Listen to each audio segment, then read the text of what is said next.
Hello friends, ഉപ്പും മുളകും പുത്തൻ പ്രമോ വിശേഷങ്ങളിലേക്ക് എല്ലാ കുട്ടികാർക്കും സ്വാഗതം. അങ്ങനെ ഒരൊറ്റ കോൾ നമ്മുടെ ലച്ചുവിനെ ആകെ മാറ്റിമറിക്കുന്ന ഒരു നിമിഷങ്ങൾ തന്നെയാട്ടോ കൂട്ടുകാർ നമുക്ക് ഇന്നത്തെ എപ്പിസോഡിൽ കാണുവാൻ സാധിക്കുന്നത്.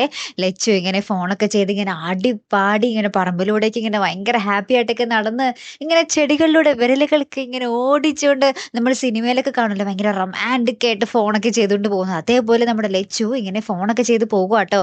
അപ്പൊ നമ്മുടെ ഭവാനിയമ്മയും കേശുവും നമ്മുടെ ശിവാനിയും ഗൗരിയമ്മയൊക്കെ ഇവരെ നമ്മുടെ ലച്ചുവിനെ നോക്കിക്കൊണ്ടിരിക്കുക.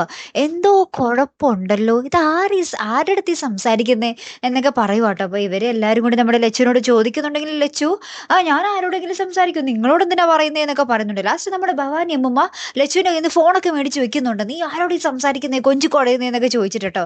ലാസ്റ്റ് നമ്മുടെ ലച്ചു തിരികെ നമ്മുടെ ഭവാനി അമ്മമ്മയുടെ കയ്യിൽ നിന്ന് ബലമായിട്ട് ഫോണൊക്കെ പിടിച്ച് മേടിച്ചിട്ട് പിന്നെയും സാരിയൊക്കെ കൊടുത്ത്, കേരള സാരിയൊക്കെ കൊടുത്ത് ഇങ്ങനെ എന്താ പറയാ, വീണ്ടും ഫോണിലൂടെയൊക്കെ ഇങ്ങനെ സംസാരിച്ച് ഭയങ്കര നാണത്തോടുകൂടി ഇങ്ങനെ ഒറ്റയ്ക്കൊക്കെ നിന്ന് ചിരിച്ച് ഭയങ്കര കളിയും തമാശയായിട്ടൊക്കെ പോവുകയാട്ടോ. ഏറ്റവും ഒടുവിൽ നമ്മുടെ കേശു ഇതൊന്നും ചേച്ചീനെ ഒന്നും പേടിപ്പിച്ചാൽ ഇതൊന്നും നിക്കത്തുള്ളൂ എന്നും പറഞ്ഞിട്ട് ഇവരെന്തോ പണി ഒപ്പിക്കുന്നുണ്ട് നമ്മുടെ ശിവാനിയും ഗൗരിയമ്മയും കേശും കൂടെ. ലാസ്റ്റ് നമ്മുടെ ലച്ചു ഫോൺ ചെയ്തിട്ട് ഒരു സ്ഥലത്തേക്ക് ഇങ്ങനെ പോയി പോയി പോയി പോയി ഒരു മുറിയിലേക്ക് ഇങ്ങനെ കയറുവാണേ. അവിടെ എന്തോലും നമ്മുടെ ലച്ചു കണ്ട് പേടിക്കുന്നുണ്ട്. ശേഷം ഭയങ്കരമായിട്ട് അലറി ഉരിച്ച് കരയുന്നുണ്ട്. പിന്നെ സൗണ്ട് ഒന്നും കേൾക്കുന്നില്ല.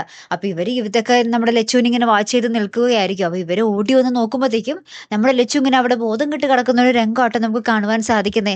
ഇനി നമ്മുടെ കേശുവിന്റെയും ശിവാനിയുടെയും ഗൗരിയമ്മയുടെയും ഒക്കെ കളി കാര്യമായോ അല്ലേ? നമ്മുടെ ലച്ചു സിദ്ധുവിനോടല്ലാതെ വേറെ ആരോട് സംസാരിക്കാനാ അല്ലേ കൂട്ടുകാരെ? കാത്തിരുന്ന് തന്നെ കാണാട്ടോ. അപ്പൊ അടുത്തൊരു വീഡിയോയുമായി വരുന്നത് വരയ്ക്കും ഗുഡ് ബൈ.